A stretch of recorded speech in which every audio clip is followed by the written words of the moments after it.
50 years ago, the original host of Mutual of Omaha's Wild Kingdom, Marlon Perkins and Jim Fowler, explored a healthy and vibrant kelp forest off the coast of California.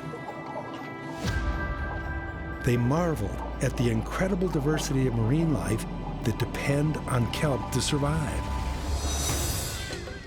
Today, biologists Tristan McGew and I are diving in the ocean near Fort Bragg.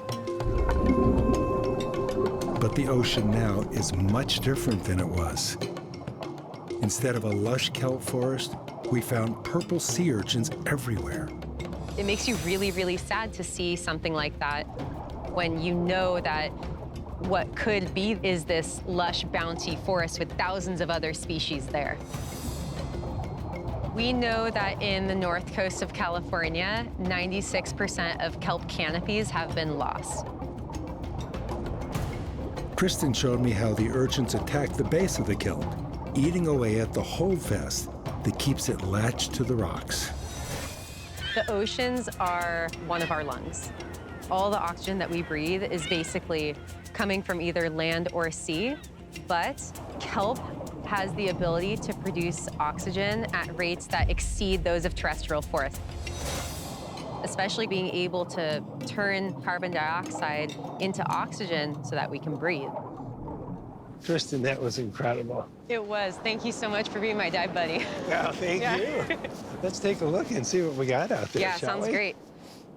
So, pretty good visibility. You can see all the urchins already working on the base of the kelp here. Yeah, that was wild to see.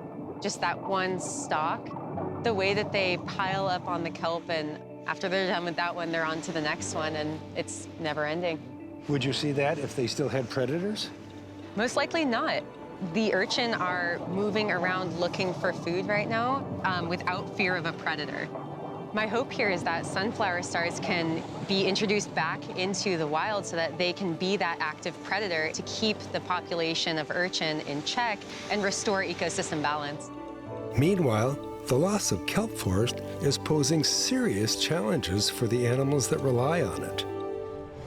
This is the habitat of one of our continent's rarest and most interesting animals, the sea otter. Once, because of extensive fur trapping, they nearly became extinct.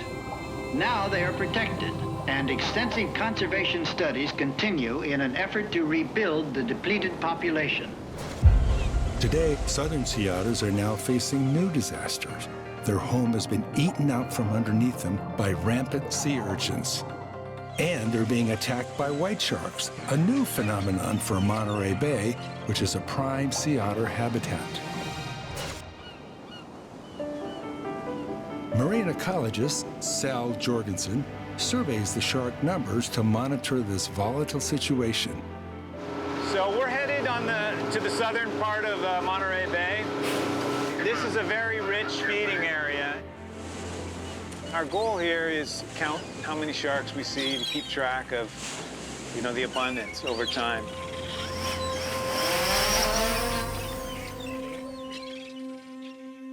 You got a shark. Okay. Look at that, yeah.